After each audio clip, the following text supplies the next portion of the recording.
आकारकान्तिजितवारितदारितारे श्रीकान्तकान्तमुखपङ्कजचक्रपाणे आकांक्षितप्रद सदा शरणागतानां श्रीवातमन्दिरपते तव सुप्रभातम्।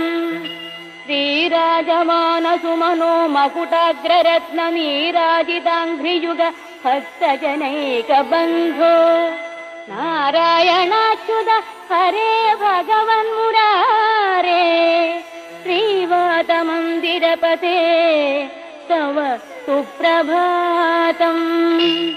भूलोकवासि जनपुण्यफलेन नृणामालोकनाय गुरुवायुपुरेऽभिरामे त्रैलोक्यनायक विभो त्वमिह विरासिः श्रीवातमन्दिर